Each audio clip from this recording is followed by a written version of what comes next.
se o ciclo longo ou ciclo curto tem alguma coisa a ver, e a minha pele oleosa, porque tem gente aqui que por causa da síndrome dos ovários policísticos está tomando aquele Rakutan por conta de acne, uma série de coisas. Então, eu pensei, Denise, de hoje você contemplar todas essas questões falando do nosso universo feminino, mas a gente sabe que num dado momento também vai tocar o universo masculino, né? Sem dúvida. Porque a gente vai entrar em alguns sinais e sintomas que também dizem respeito aos homens. Então vocês não desliguem, porque não é só de mulher que nós vamos falar. Então, Denise, se você pudesse hoje contemplar todo esse universo hormonal e principalmente aonde que nós, nutricionistas, podemos estar atuando e ajudando o nosso paciente, porque eu já vou aproveitar e responder para algumas ouvintes que tem perguntas que vocês fazem que são da alçada do médico. Então, para essas perguntas que eu já separei, vamos estar recebendo de novo aqui o professor Calvoso, que vai falar como ginecologista sobre o tema. Agora, nós vamos falar sobre nutrição, né? Ok. Então, Denise, o programa é seu. Eu acho sempre importante, né, Gisela, essa colocação, porque em relação acho que há vários sintomas que podem acontecer no organismo. A gente tem o que é de avaliação clínica, né? E a gente sabe o quanto a nutrição pode interferir. Dos dois lados, tanto para você prevenir, até tratar vários desses sintomas, mas principalmente o quanto que o desequilíbrio alimentar, o desequilíbrio nutricional pode ser causador desses processos, né? Então, falando um pouco dessa parte que envolve tanto a síndrome do ovário policístico, desequilíbrios de menstruação, TPM, que todo mundo fica, né? O processo de pele oleosa no rosto, cabelo oleoso, acne, espinha, a gente fala, mas o que uma coisa tem a ver com a outra, né? Pois é. Tanto a gente vê que tem gente que fala, tenho síndrome do ovário policístico e estou tomando Roacutan para tratar a pele, né? Exato, porque na verdade está tratando o sinal, o sintoma e não a causa, né, Denise? Na verdade, Gisela, está controlando, não é? Está controlando o sintoma e é aquela história, muitas vezes toma coisas pesadíssimas, drogas fortíssimas para controlar o sintoma e não vai ficar impune. Isso é tóxico para o organismo, tanto é que principalmente as mulheres quando vão tomar Roacutan, elas são obrigadas a escreverem ou assinarem um termo, né, aonde elas se comprometem a não engravidar. Aí depende do tipo e da droga que vai ser dada, por quanto tempo, se é 1, se é 2 anos ou quanto tempo, por causa da toxicidade mesmo, são doses elevadíssimas de vitamina A e nutriente, ele é assim, em carência dá problema, em excesso dá problema também, né, e às vezes até em determinadas situações até pior. E aí você fala assim, e aí, tá tratando? Bom, que bom, né? A pele ficou linda, maravilhosa, ok. Agora espera um pouquinho, você vai ver o que vai voltar a acontecer com a pele, né?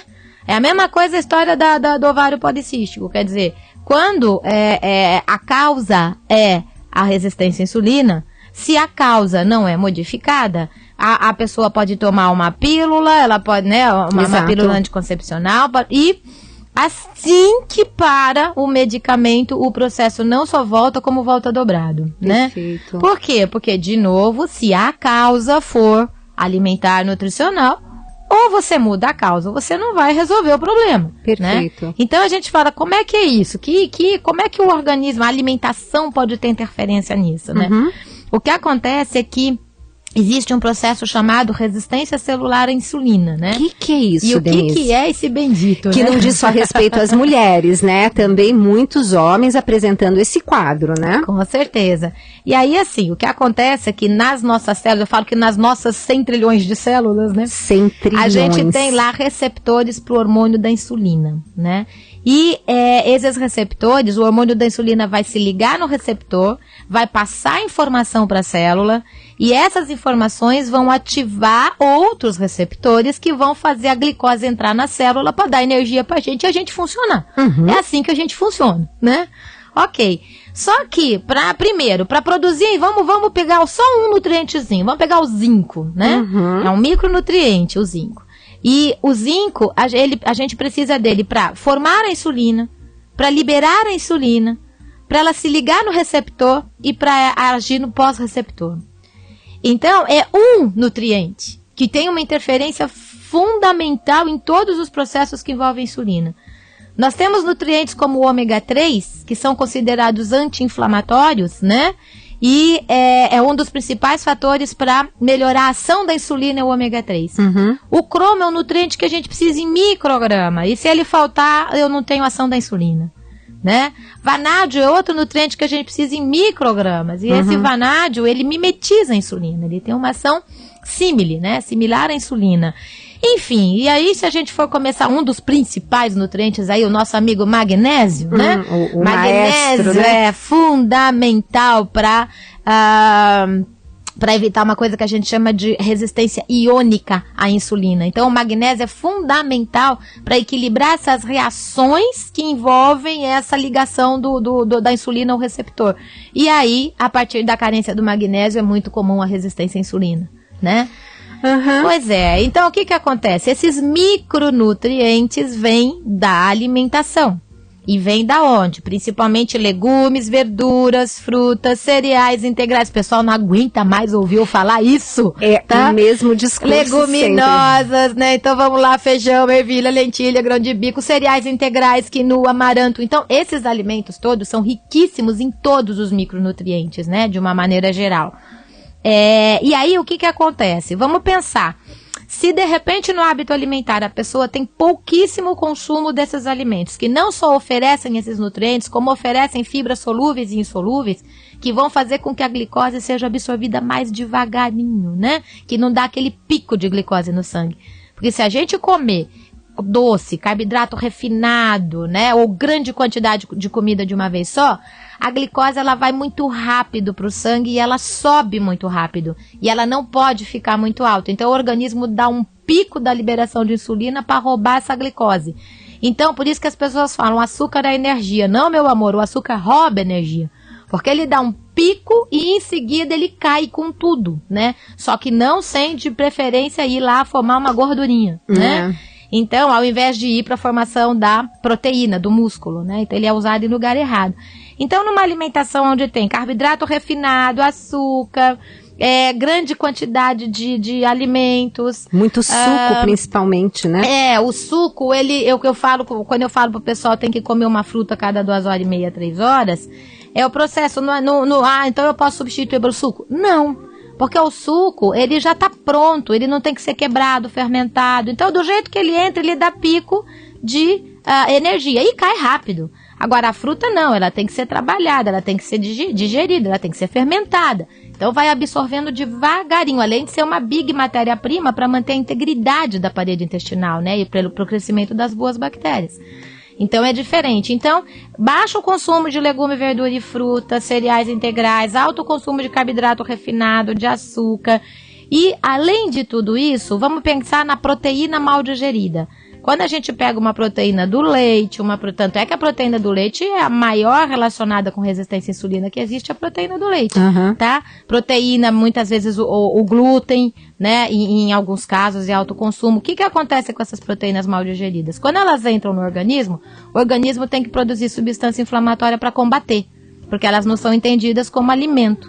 Quando eles produzem essas substâncias inflamatórias, também pode ocupar o receptor da insulina. Que coisa interessante isso, né, Denise? Aí eu crio uma resistência celular à insulina por um processo inflamatório gerado por proteína mal digerida. Associa isso à carência de vitaminas e minerais e a um consumo de alimentos que fazem a gente ter picos de glicemia o tempo todo. O que isso vai causar? Um processo chamado resistência celular à insulina.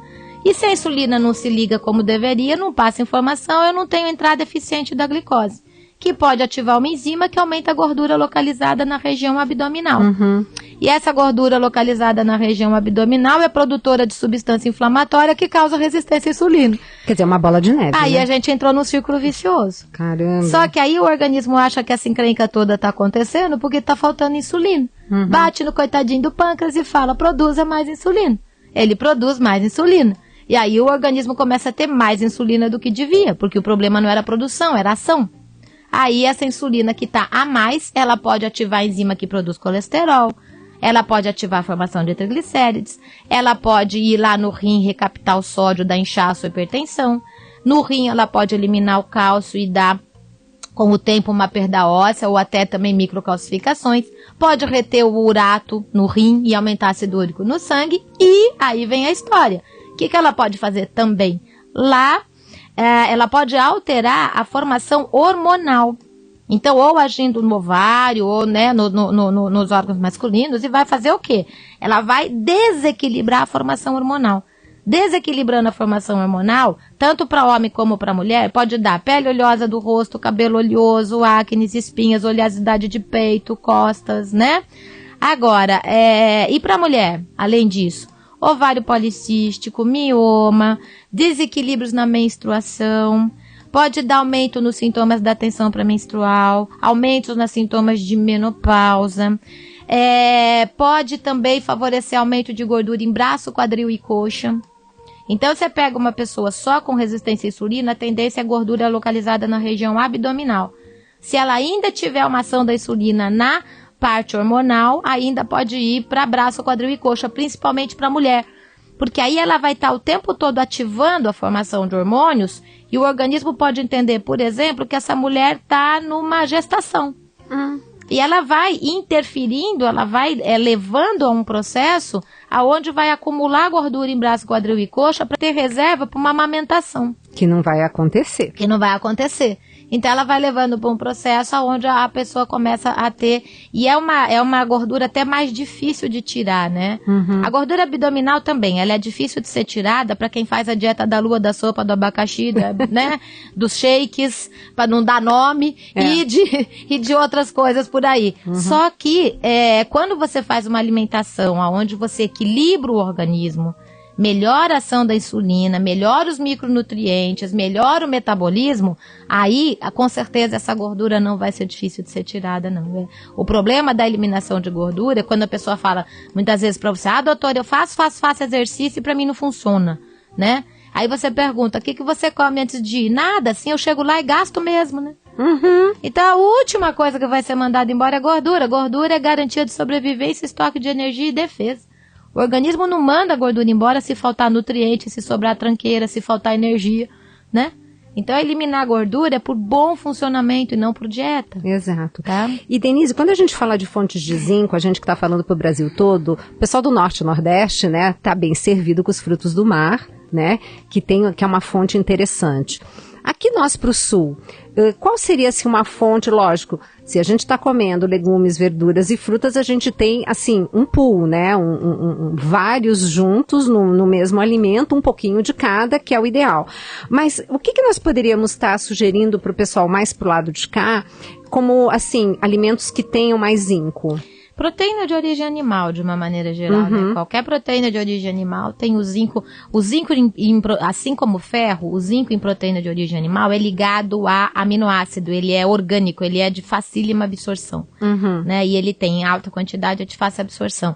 Então, tanto aí vai depender muito da sensibilidade individual, quem aceita ou não aceita uma carne vermelha, um frango, um peixe, um ovo, né? Mas proteína de origem animal, em geral, são fontes excelentes de zinco, assim como cereais integrais, né? Também, né? E, Denise, e aquela pessoa que chega pra gente no consultório e fala assim, mas eu como aquele churrasco, fica parado no meu estômago. E como é que fica esse churrasco que tá, logicamente, é uma carne vermelha, que tem o seu zinco ali, e como é que tá a absorção de uma pessoa que tem dificuldade da digestão? Todo mundo que quando coloca pra você, eu como, parece que a comida parou, uma das grandes possibilidades é a dificuldade de formar ácido clorídrico, né? De produzir suco digestivo. Que por acaso depende de zinco, que coincidência, né? Uma baita coincidência. Então, assim, o zinco é necessário tanto para produzir ácido clorídrico como para produzir enzimas digestivas, né? E ele também é necessário para manter a integridade da parede gastrointestinal. Então, com certeza, é um nutriente fundamental. E aí, de novo, entra o círculo vicioso. Porque se eu não tiver o zinco e complexo B adequado e não formar ácido clorídrico e enzima digestiva, eu não consigo aproveitar o zinco e os outros micronutrientes do alimento que eu estou comendo. Pois é. E aí, se eu não tenho nutriente, eu não produzo suco digestivo. Se eu não produzo suco digestivo, eu não absorvo nutriente. E entra danado de um círculo vicioso, né? E aí a gente tem que começar a estimular o processo, coisas simples, né? Como um chá de alecrim. Perfeito. Né? Você pega um alecrim fresco, né? Ou seco, mas aí tem que ser a folha de preferência. Faz um chazinho bem concentradinho, de morno para frio sempre, né, para tomar antes do almoço e antes da janta, aumenta a produção de suco digestivo. Olha, né? Só, uma dicasinha, né, que aí já começa. Faz uma diferença danada, né? Pois Coisa que você pode ter no teu vasinho, na minha casa tem, assim, vasinhos com alecrim, hortelã, tomilho fresco, orégano, manjericão. É uma farmácia, não é? Ah, tem lá, porque qualquer coisa, tanto para tempero como para fazer um chazinho, tá na mão, né? Tá na mão, né, Denise? E, Denise, no caso dessa TPM, que essas mulheres também, porque outro dia eu recebi aliás, eu tinha feito no Twitter, eu fiz alguma mensagem, alguma coisa sobre síndrome da TPM, e os homens começaram a mandar respostas de pelo amor de Deus, porque a minha namorada, porque pelo amor de Deus, a minha esposa, quer dizer, os homens se queixando da TPM das mulheres, o que poderia ser feito? Eu falei, gente, então, no caso da TPM exatamente, o que acontece que essas mulheres ficam, como você falou, né? O inchaço, você já explicou por causa da interferência da insulina no rim, que pode estar acontecendo esse inchaço. Mas o que mais que tem nessa síndrome? A gente até pode chamar de síndrome, talvez? Com certeza, são vários sintomas associados, né? Essa TPM, o que a gente poderia estar alertando? Porque a TPM eu acho que diz respeito muito mais ao universo feminino até do que uma síndrome do ovário policístico, né? Toca muito mais mulheres, e você né? pode falar que a TPM, ela diz respeito ao universo feminino e masculino. Com porque certeza. Que desespero de quem tá do lado, Verdade. Né? Meu Deus do céu. E assim, eu acho que a TPM, antes de qualquer coisa, existe naturalmente uma alteração hormonal, né? Que é normal, que né? é normal e que vai mexer um pouquinho. Não tem como não mexer um pouquinho com uma coisinha, um inchaçozinho, uma dorzinha aqui, né? Até dá para pensar. O problema é quando isso tá exacerbado, né? Então, assim, já começa a ficar muito irritado, choro fácil, tudo fica, e tem os momentos, né? Tem uma fase, tem uma época de TPM que para algumas mulheres o mundo é ruim, né? Tem outras que ela é o fim do mundo, né? A pessoa que é a última das últimas, né? Então, dependendo do tipo ou do momento, até de liberação hormonal, do processo da pessoa, ela vai ter sintomas diferentes. Mas os sintomas comuns são inchaço, né? Para algumas dor no seio, para algumas a irritabilidade também, né? É muito comum dor de cabeça aqui presente nessa fase, né? É comum também aumento na vontade de comer carboidrato, e para umas tem que ser o doce e para outras, em especial, o chocolate. E aí entra aquele processo. O chocolate tem magnésio, e o magnésio é um dos principais nutrientes que, quando estão carentes, aumentam os sintomas da TPM. Então, porque o magnésio ele é fundamental para todo esse processo, formar todos os neurotransmissores, né? Ter equilíbrio de neurotransmissores. Ele é anti-inflamatório natural. Ele é necessário para evitar a retenção de líquido, né? Então, ele regula a bomba de sódio e potássio. Então, ele evita a retenção de líquido. Então, o cálcio contrai o músculo, o magnésio é o que vem e relaxa. E todo mundo pensa que é o potássio, né? Para cãibras, principalmente, E né? o magnésio, ele vai fazer o potássio agir. Então, assim, o magnésio, ele é fundamental para isso. Então, processos de contração, tensionamento, cólicas, né? Cãibras, espasmos, esses processos todos têm carência de magnésio, né? Então, a carência do magnésio é muito comum, a carência de vitamina B6, tá? Que é outro nutriente que forma neurotransmissores e também é diurético, tá? Outra coisa comum na TPM é aumento de candidíase. Exato. Tá? E a candidíase, ela é hipoglicemiante, rouba energia do sistema nervoso central, favorece processos de depressão e favorece também a loucura por doce. Pois é, porque fica aquela coisa, né? Um desespero. E aí a gente fala que pelo menos quando comesse o chocolate, se conseguisse comer cacau, né? Que não tenha pelo menos leite, glúten, né? E açúcar. E açúcar, né? Principalmente, né? Mas Então, é um pouco tudo, é uma mistura de tudo isso. Alterações hormonais, desequilíbrios nutricionais e muito como um aumento de fungo, de candidíase. pois é. E como a gente já está terminando o primeiro bloco e você da rede deve estar assim, sentindo muito, né, que a gente está indo agora para o nosso programa local, mas você pode continuar conosco acessando o blog.cançãonova.com/América, né, e você vai estar continuando conosco aqui com a doutora Denise. E Denise, no caso, lembrando, né, que magnésio é sempre quando a gente olha aquela folha verde, né? E quanto mais escura, mais magnésio, não é isso? Com certeza. Ela faz parte da clorofila, né? Que é o que dá a cor verde. Né? Exato, né? E a natureza é tão linda, né? Se você vê uma hemoglobina e uma clorofila, elas são muito parecidas, só que no centro da hemoglobina é um ferro, por isso nós temos sangue vermelho, e na clorofila é o magnésio, por isso que ela é verdinha, né? Tão bonitinha. Então, gente, folha verde escura. Denise, então nós vamos continuar no próximo bloco, dando sequência e falando mais um pouquinho sobre esse universo feminino, mas também sobre a resistência à insulina, para que assim os rapazes que nos ouvem também se manterem assim atualizados sobre esse assunto. Bom, obrigada, Dê, a gente volta já já, tá bom? Mais saúde. Espírito,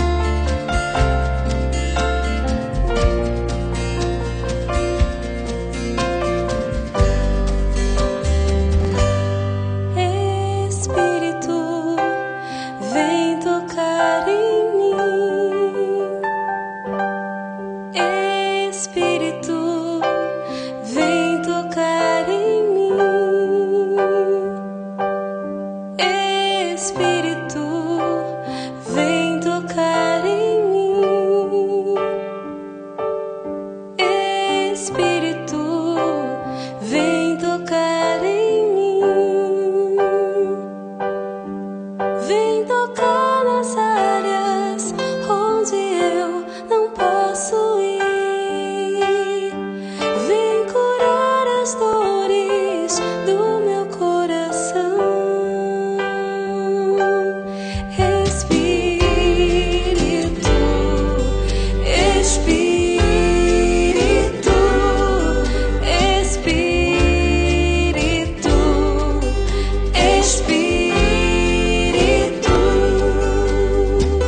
em mim.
Estamos apresentando Mais Saúde. Rádio América. Rádio América. Uma canção nova em sua vida. Você confere agora Pra Ver a Vida Acontecer. Dicas para um novo estilo de vida com Ricardo Sá. Você não pode e eu não posso levar adiante a minha experiência com Deus de qualquer forma. Deus não entrou na nossa vida de qualquer jeito, nem para qualquer coisa não. Deus entrou na nossa vida para nos santificar, para realizar aquilo que é o seu maior anseio, que é entrar em nossas vidas, entrar em nossos corações, nos fazer cada vez mais plenos de sua presença, para que sejamos desde já, aqui nesta terra, neste lugar de peregrinação, santos como Ele é santo. Deus entrou na sua vida para que você seja santo, santificando-se, santificar quem está do seu lado. Agora pegando a coisa assim para valer, o que foi que houve com você? Você ouviu Pra Ver a Vida Acontecer com Ricardo Sá. O melhor da música católica você encontra aqui. Levamos até você as principais novidades e os trabalhos dos grandes músicos do cenário católico nacional. Você confere entrevistas, shows, lançamentos e os melhores hits que marcam eventos em todo o Brasil. Meu Deus, como seria bom, seria bem melhor pra cada um e assim pra todos nós. Por tudo isso e muito mais, São Paulo e região tem feito a cada dia uma experiência nova com Deus através dos 1410. Rádio América. Você tem todos os motivos para ficar ligado conosco. Continue com a gente e divulgue a Rádio América. Aprofundamento para universitários. Ciência e fé em harmonia. De 18 a 20 de janeiro. Palestra com o tema Crenças, Religiões e a Fé Católica. Presenças de Adriano Gonçalves. Deus, ele quer te perguntar qual caminho você está trilhando. Padre Arlon Denis Duarte e professor Felipe Aquino. O primeiro ponto da luta contra o sofrimento é a luta contra o pecado. Aprofundamento para universitários na Canção Nova. Se programe e venha participar. Olá, gente, aqui é o diácono Nelson Correia. Eu também estou aqui na Rádio América. Venha celebrar a Santa Missa com a Canção Nova de São Paulo, todas as quartas-feiras, às 8 da noite, na Catedral Maronita Nossa Senhora do Líbano, Rua Tamandaré 355, bairro Liberdade, próximo à estação São Joaquim do metrô. Um momento de cura e libertação por você e sua família. Informações 3382-9800. 3382-9800. Participe você também da Santa Missa na Canção Nova de São Paulo. Contemple os mistérios do Santo Rosário, diariamente com a Rádio América, a partir das 6 da manhã. Sua intenção colocada nas mãos da Virgem Maria. A oração do Rosário, às 6 da manhã, aqui. Rádio América. 12 horas e 29 minutos. Tudo começou com um encontro promovido pelo Papa João Paulo II em 1984. Queridos jovens, Cristo chama, Cristo quer andar com vocês. Foi um encontro de amor, sonhado por Deus e abraçado pelos jovens. O testemunho de João Paulo II foi muito importante para a minha vida, né? Vozes que precisavam ser ouvidas e um coração pronto para acolhê-las. Jornada Mundial da Juventude 2013. Ide e fazei discípulos entre todas as nações. Rádio América. Estamos apresentando Mais Saúde. E agora o programa Mais Saúde continua aqui pela Rádio América, mas você da rede pode estar nos ouvindo, acompanhando através do blog.cançãonova.com/América, né? Hoje recebendo a doutora Denise Carreiro, nutricionista clínica funcional, que sempre colabora aqui com o Mais Saúde, com a sua presença, sempre esclarecendo um monte de dúvidas dos ouvintes. Hoje o tema está sendo síndrome do ovário policístico, dos ovários policísticos, mas também falando do universo feminino, sobre TPM, menstruação, ciclos e etc, menopausa, daqui a pouco a gente entra no assunto, né? Mas também falando sobre resistência à insulina, que não é só no universo feminino que está presente, muito pelo contrário, né, Denise? Hoje muitos homens com resistência à insulina, né? Agora, uma das perguntas que praticamente todas as mulheres que fizeram por e-mail, quando relataram a síndrome do ovário policístico, é: a preocupação da gestação. Elas têm capacidade para estar engravidando, enfim. Onde isso interfere na fertilidade? Ok. Aí entra um pouco o que eu tinha colocado para você. Eu acho que os detalhes desse processo, quem vai poder falar vai ser o doutor Calvoso, Roberto Calvoso, né? Que virá aqui em breve. Isso. O que eu posso colocar é o seguinte, em relação, a gente sabe que quando você pensa em síndrome do ovário policístico, existe um desequilíbrio nutricional, provavelmente também esse aumento da resistência celular à insulina. E esse desequilíbrio nutricional, de uma maneira geral, é uma das coisas que pode sim interferir na fertilidade, né? Vou até te dar um exemplo. Tem um obstetra, que ele é Dr. Guilherme Fernandes, é diretor lá da Promater na parte de medicina fetal. Ele falou que ele começou a fazer um trabalho com 40 pacientes para que elas iam começar a fazer todo um trabalho para fertilidade, para fazer fertilização. Dessas 40, ele já adequou a vitamina D em todas, né? Fez o processo de adequação. Dessas, 12 engravidaram de cara. Olha. Tá? Então, quando você fala assim, a vitamina D é um dos nutrientes fundamentais. Só que ele é também um nutriente fundamental para a ação da insulina. Então, é um nutriente fundamental para a ação da insulina e para a ação da tireoide. 2 fatores que podem estar interferindo na fertilidade. A resistência à insulina por desequilíbrio de hormônios mesmo, né? Desequilíbrios da menstruação, de hormônio, do favorecimento aí do ovário policístico e até de mioma. E a tireoide, né? A tireoide a gente fala, é o termostato do organismo, né? Então, o desequilíbrio de função da tireoide é uma das causas extremamente frequentes de infertilidade, ou mesmo porque tem a infertilidade primária e a secundária, né? Então, qual a diferença, Denise? A primária é quando não engravida, a secundária é quando não mantém a gravidez, tá? Então, distúrbios na tireoide é uma coisa muito comum de estar relacionada, inclusive, principalmente até com essa infertilidade secundária, né? Então, sem dúvida nenhuma, a carência de determinados nutrientes necessários para a ação desses hormônios, como a vitamina D, como o zinco, manganês, selênio, né, magnésio de novo, né, são nutrientes fundamentais tanto para a ação da tireoide como para a ação da insulina. Então, deficiências nutricionais podem estar interferindo, com certeza. E Denise, você lembra quando nós estivemos no Congresso Internacional de Glúten, né, no Rio de Janeiro? Nós tivemos uma palestra muito bacana, até por uma colega nossa nutricionista, a doutora Fernanda Serpa, que falou de nutrigenômica e vitamina D. E 1 bilhão de pessoas no planeta estão com deficiência de vitamina D. Então a gente começa a entender essa barbaridade de tudo que está acontecendo, de tanta doença, de tanta obesidade. D, ela é considerada um fator extrínseco em relação à doença autoimune. Né? Quer dizer, o que é isso? É que a vitamina D, ela é tão importante que ela pode ser determinante a carência dela pode ser um dos fatores determinantes do desenvolvimento de doenças autoimunes. Aí o nosso ouvinte deve estar perguntando, e onde que eu acho vitamina D nos alimentos, Denise? Ixi, pouquíssimo, né? Exatamente. A gente tem muito pouca fonte de vitamina D nos alimentos, porque são mais os peixes gordos, né?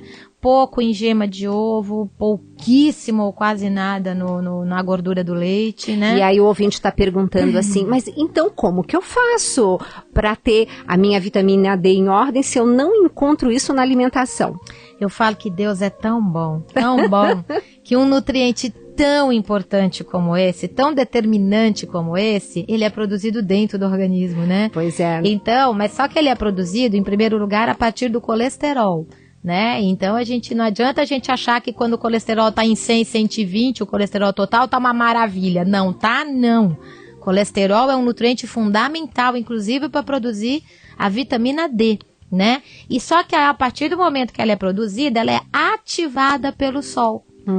Então, o mais importante de tudo é esse contato com o sol, que as pessoas perderam. Exato. Porque ou elas não tomam mais sol, porque hoje a maior parte da população é em zona industrial, não mora mais em zona rural, né? Exato. E assim, dentro da cidade, o que as pessoas fazem? Pega o carro, para na garagem do trabalho, sobe, né? E aí muitas vezes a gente come no mesmo local. Exato. E vai embora, quer dizer, você entra e sai sem ver a cara do sol. Exato. Né? E quando toma sol, se enche de protetor solar. Perfeito. Né? Aí o pessoal, mas então não vai pôr protetor solar, né? Aí de novo vem a história, nem tanto o céu, nem tanto a terra, né? Uhum. Então, o fato de você muitas vezes tomar 15, 20 minutos de sol sem ter um protetor solar, pode, por exemplo, a pele do rosto é muito sensível, então passa o protetor na pele do rosto, e aí tá lá com o braço, o corpo, né? O peito, as canelas, enfim, né? Alguma parte exposta ao sol. E toma esse sol pelo menos 15, 20 minutos, quando dá até meia horinha por dia. E aí, não é o problema de você falar, então eu vou tomar sol sem protetor e aí pode dar câncer. E é real isso, então tem que tomar muito cuidado. Uhum. Mas, de novo, é o que nós falamos, nem tanto o céu, nem tanta terra. Eu posso tomar um pouquinho de sol e depois já passar o protetor, né, pra me proteger. Mas o que acontece é isso, as pessoas ou não estão tomando sol ou estão tomando com protetor. E também existe uma série de considerações sobre possíveis fatores interferentes na poluição, na recepção, enfim, tem muita coisa que está sendo estudada, porque quem trabalha com isso e faz avaliação dos pacientes, você deve fazer. Nossa, e eu faço também. De cada 10 pacientes, 8 vêm com deficiência, ou até menos, né? Outro dia eu peguei um adolescente com 9. Quer dizer, quando a gente sabe que dependendo do laboratório é entre 30 e 100, que também é uma faixa muito grande. Então, quando chega o paciente com 32, eu não acho que ele está maravilhoso. O que acontece é que esses estudos foram feitos baseados na formação da massa óssea. Então, na quantidade de vitamina D para manter um PTH adequado. Uhum. Então, na próximo da faixa de 30, ele mantém um PTH adequado. Tá. Agora, o que os estudos atuais estão mostrando é que é para um processo imunológico, para ação da insulina, da tireoide, principalmente para uma ação imunológica, o ideal dele, aí tem inúmeros estudos, cada um fala uma coisa, Exato. mas a média é entre 50 e 70 para ser o ideal. Pois tá? E tem alguns pesquisadores aí que falam que a quantidade vai ter que ser muitas vezes muito mais alta do que a que era preconizada, porque muitas pessoas desenvolvem doença autoimune por deficiências no receptor da vitamina D. E aí muitas vezes só ela estando em quantidade muito alta para ela conseguir ativar esses receptores. É muito individual, né, Denise? É muito individual. Agora, Denise, e depressão associada à falta de vitamina D? Você tem algum dado sobre isso?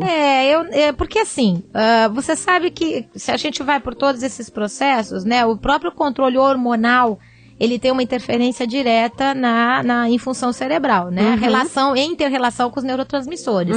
Então, para ficar só num ponto, né, a ação da tireoide. Perfeito. Quantas pessoas estão internadas em clínicas psiquiátricas que o problema é tireoide? Gente, né? Isso é absurdo. E não é avaliado. E quando se fala em problema de tireoide, existe o problema onde você fala, o normal dela é até 4,5 ou 5, né, do TSH. Pois é, mas quando a pessoa está acima de 2, e alguns pesquisadores falam acima de 1, né? Ela já pode ser considerada hipotiroidismo subclínico. Olha que interessante. E pode ter interferência em sintomatologias, né?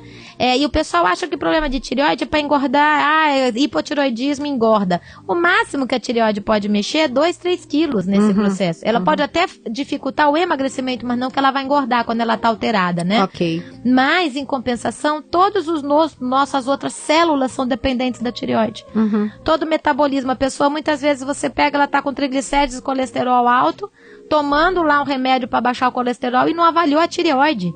Alterações da tireoide, hipotiroidismo, às vezes subclínico, pode alterar colesterol, triglicérides e pode levar a alterações de sistema nervoso central. Tanto de depressão, tristeza, irritabilidade, embotamento mental, ela já pode interferir em todo esse funcionamento cerebral e, na verdade, você vê. Aí você fala, bom, mas a vitamina D é um fator importante para a ação da tireoide. Mas também outros nutrientes, né? É um contexto, inúmeros nutrientes. E o glúten, você estava falando até do Congresso Internacional, e a gente estava falando em fertilidade, a doutora Beth Ayub deu uma palestra em seguida falando de inúmeros estudos mostrando a relação do glúten como causa de infertilidade. Exato. Né? gerando desequilíbrios imunológicos e nutricionais, Exato. né? Que podem ser causa também de infertilidade, né? E o glúten também muito associado a problemas de tireoide, né, Denise? Ah, isso é direto, inclusive por um processo chamado mimetismo molecular, né? Ou mimetismo celular. O que é isso? Sequências de aminoácidos presentes no glúten podem ser confundidas com sequência de aminoácidos presentes em tecidos como a tireoide ou tecidos moles, né? E quando o organismo começa a produzir anticorpo contra essas frações do glúten, eles podem atacar o organismo como se estivesse atacando o glúten. Então, gera um processo chamado autoimune, né? Então, tiroidite de Hashimoto, artrite reumatoide, por um processo de mimetismo molecular, de uma sequenciazinha de aminoácido do glúten parecida com a do nosso organismo, né? E é lindo, né, Denise? Porque, na verdade, a gente está falando de nutriente e a gente foi da síndrome do ovário policístico, universo feminino, resistência à insulina, fomos parar na tireoide, porque tudo diz respeito. Se você fala em fertilidade, tá tudo ligado. Exato. Né? E eu falo que uma das coisas que... Por que a gente brinca e fala que a nutrição atira no que vê, acerta no que não vê? Não é? Se você equilibra o processo nutricional, diminui alimentos que são inflamatórios sabidamente e comprovadamente, cada vez mais comprovado, né? Diminui o consumo de açúcar, que é uma das coisas mais inflamatórias que tem. Impressionante, né, Denise? Então você está trabalhando num processo onde você vai atuar em todos ao mesmo tempo. Exato. E, Denise, eu tô lembrando que a gente combinou de fazer um programa que não foi ainda esse, sobre os aditivos alimentares, né? Que uma hora a gente vai falar sobre isso, de todos esses produtos alimentícios, né? Que estão no mercado e que usam aditivos alimentares, corantes, conservantes, edulcorantes, e que também tem uma série tem uma influência absurda também em roubar nutrientes e fazer uma série de outras coisas, né? Interferir em reações dentro do organismo, né? Inibir enzimas digestivas, inibir enzimas hepáticas, mas eu vou estar mais afiadinha logo, porque agora eu estou escrevendo um livro sobre isso. Então, gente de Deus! A gente está pesquisando bastante sobre isso e tudo. Aí a gente Denise, falar nisso, dá o seu site para o pessoal entrar, ver todas as suas palestras, tem vídeos, tem os seus livros maravilhosos, enfim. Olha, o site é Denise Carreiro, www.denisecarreiro.com.br. Inclusive tem muitos artigos que você deixa lá também para essa comprovação científica de tudo que se fala, que a gente está falando. Tem alguns artigos que eu coloco no site, tem muitos que eu vou colocando no blog, são estudos que a gente vai pesquisando e aí a gente vai encontrando alguns estudos interessantes, a gente vai colocando no blog. E tem os vídeos, né? Que são bem, bem interessantes. Inclusive tem um nosso lá do glúten, né? Do glúten. Que tá muito bom. E, Denise, pra gente terminar de contemplar também o nosso universo feminino, vamos falar um pouquinho de menopausa? Vamos. Ai, meu Deus, por que essa barriga que fica crescendo depois que a gente para de menstruar? O que acontece? Então, esse desequilíbrio, vamos falar assim, essa diminuição dos hormônios faz parte da natureza. Com certeza. Né? A mulher não vai mais engravidar, não vai mais ter filho, então, né, com certeza é natural, né, que esse processo aconteça. E, hoje em dia a gente tem inúmeros recursos que com certeza o doutor vai poder entrar e falar muito em detalhes aí o que pode ser feito para melhorar. E na nutrição, isso, né? Entra aquele processo. Muitas vezes eu atendo paciente que quando, às vezes chega um paciente no consultório, eu pergunto, por que você está aqui? Ah, porque a fulana veio aqui e ela não teve mais fogacho. Isso. E aí ela melhorou a libido. E aí ela não teve mais ressecamento vaginal. E aí eu falei, bom, o que você fez? Eu falei, nutri. E é exatamente isso que eu faço, porque eu não chego nem perto nem de fito-hormônio, eu não mexo nem com fito-hormônio, porque é muito delicado. Então, vamos falar para as meninas aqui que estamos ouvindo. Então, a gente tem alguns fito-hormônios, como muitas vezes o pessoal usa a isoflavona, tanto a da soja como a do trevo vermelho, né? E aí o pessoal acha que porque é natural, você pode usar. E se você não tiver você tem da simicifuga, folha de amora, existem inúmeros fito-hormônios, né? Que podem ser usados a partir das plantas. E que tem características muito parecidas com os nossos hormônios naturais e que podem agir aí melhorando esses fatores. Isso é verdade, mas tem muito, é muito delicada esse equilíbrio hormonal e essa interferência. Então, eu prefiro trabalhar um pouco dando a matéria-prima para formar o hormônio, melhorando a resistência à insulina, que vai com certeza deixar de interferir e desequilibrar esses hormônios. Dar nutriente para formar os hormônios, né? Evitar aumento de cortisol no organismo, né? Que interfere muito com todo esse processo. O próprio aumento de cortisol, que é chamado hormônio do estresse, né? Então, todo estresse físico, mental e emocional pode aumentar o cortisol. Então, por exemplo, estresse físico, ficar mais de 3 horas sem comer, né? Jejum prolongado. Só que o cortisol aumenta a resistência à insulina, que pode desequilibrar os hormônios. Então, se eu vou melhorando todo esse processo alimentar, que vai melhorando a resistência à insulina, já é uma coisa fantástica, porque, por exemplo, para a gente pegar num processo mais prático, eu tenho um monte de paciente que desapareceu o ovário policístico. Olha. Sumiu o mioma, sumiu o ovário policístico.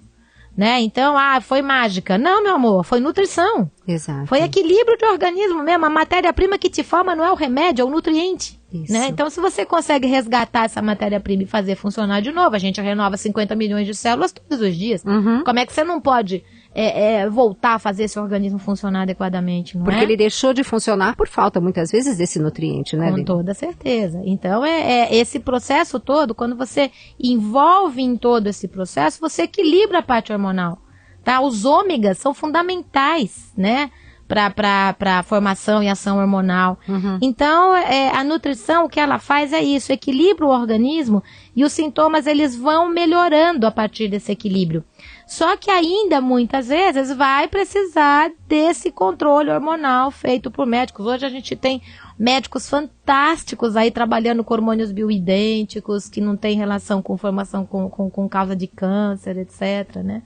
Então, eu acho que associar a atividade física, né? Fundamental, regular, né? Para melhorar, inclusive, a ação dos nutrientes, né?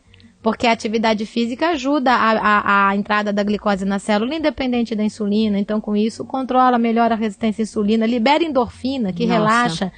Então, são todos os fatores que se associam. Eu falo que eu não falo que a nutrição é o único fator, mas eu falo que ele primeiro é um dos fatores mais determinantes que tem, porque é o que te forma e te faz funcionar.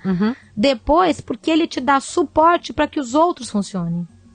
Né? Então eu quero fazer uma atividade física, ok, ela vai estimular o uso da gordura como energia, ela vai estimular a incorporação da proteína no músculo, é verdade, mas quem executa é nutriente. Com certeza. Se quem executa não estiver lá, não vai resolver. E né? Nunca fazer atividade física em jejum, né, Denise? Fundamental. Fundamental comer antes, senão o organismo a última coisa que ele vai mandar embora é a gordura, você detona o teu músculo, né, para dar energia para o exercício. Perfeito. Então nesse momento de menopausa, lembrar que menopausa ela é retroativa, né, quer dizer, depois de 1 ano sem menstruar que a gente entra na menopausa. Então, se de repente a pessoa tá aí 6 meses sem menstruar, aí menstrua, aí conta a partir dessa menstruação, tem que esperar 1 ano para realmente ser considerado menopausa. E menopausa é uma realidade, né? A gente vai passar pelo menos metade da nossa vida em menopausa. Hoje em dia, sim, né? Graças a Deus, né? Porque a longevidade tá aí para isso, né, Denise? E a nutrição, principalmente. Agora, Denise, então, tem como tá melhorando todo esse aspecto de fogacho, de resistência à insulina com nutriente, né? Então, é lembrar da alimentação. O que você diria para essa mulher que já talvez não tão jovem, entre aspas, né? Ela continua absorvendo tão bem quanto as outras, ou com o passar da idade a gente precisa, de repente, de uma suplementação porque não estamos com uma absorção tão boa? Como é que funciona, Denise? Eu falo que se fosse possível, né, trabalhar com uma suplementação para todo mundo seria muito bom. Mas a gente sabe que infelizmente essa não é a realidade, né? Mas uma coisa comum é a gente diminuir a produção de ácido clorídrico. Quando passa de 40 a 45 anos, é comum diminuir a produção de ácido clorídrico. E ácido clorídrico é necessário para a absorção de vitamina e mineral, que são necessários para todo o nosso metabolismo. Por isso, esse é um dos motivos que eles falam que se previne envelhecimento precoce a partir dos 40 anos, né? Ou às vezes até antes, né? Que é colocado na geriatria. Só que o que acontece é o seguinte, de uma maneira simples, primeiro consumir. Legumes, verduras, frutas, cereais integrais, como sempre, e sempre que puder, e se puder ser orgânico ou biodinâmico, melhor. E o nosso chazinho de alecrim, né? Chazinho de alecrim que toma antes do almoço, antes da janta, aumenta a produção de ácido clorídrico, né? Assim como outros também. Para algumas pessoas o chá verde, para outras o chá de gengibre, para outras chá de hortelã. É que o de alecrim em especial, ele melhora muito a produção de suco digestivo, é antifúngico e ainda elimina a toxina do organismo, né? Não, alecrim é assim, todo mundo, quando eu fiz fitoterapia, todo mundo tinha um que era o seu fito, né? O meu era extrato de alecrim, eu falava tudo era extrato de alecrim, tudo que tinha que fazer, eu falei extrato de alecrim presente, né? E tem inúmeras ações, né? Considerada entre as 6 ervas de maior poder antioxidante, né? Olha que bacana. Então, e é considerada também anticancerígena porque aumenta a ação das enzimas de eliminação. Pois é. Né, de substâncias. Estão me apontando aqui que a gente tem 3 minutinhos para encerrar este programa que estava maravilhoso. Eu acho que deu para contemplar muito bem, Denise, não só o universo feminino, como os rapazes também, que a gente acabou falando, e continuar sempre dizendo, né? Alimento, alimento, alimento, como no tempo da vovó, que você adora essa frase e eu incorporei. E Denise, vamos deixar novamente o seu site, colocar aqui, enfim, todas as suas palestras e livros que estão ali presentes e que as pessoas podem estar acessando através do www.denisecarreiro.com.br. E continuamos aqui à disposição, pessoal mandando perguntas através do e-mail maissaude@cançãonova.com. Você pode mandar pelo meu Twitter, @GiselaSavioli. Hoje deu pra gente, assim, responder bastante. A Ana tá aqui contente, né? Porque tinha uma pilha aqui, né? De e-mails e de questões que hoje nós demos conta, né, Ana? Finalmente. Denise, agradecer mais uma vez. Agora, o próximo programa a gente vai falar de aditivos alimentares, para as pessoas entenderem, né, que nada como o alimento como ele está na natureza, né? Tudo bem, a gente tem aí alguns alimentos, né, que a indústria faz, que é uma bênção, né? Mas, na medida do possível, fazer mais feira e menos supermercado, né, Denise? Com certeza, é fundamental. Denise, obrigada. Obrigada eu. E nós esperamos vocês no próximo Mais Saúde. E lembrando que o Dr. Roque Savioli está conosco todos os sábados, do 12h30 às 13h30, sempre com convidados muito interessantes e, quando não, ele mesmo atendendo vocês, que vocês sabem que o Dr. Roque adora a participação de vocês por telefone. Um beijo grande e até o próximo programa. Mais Saúde.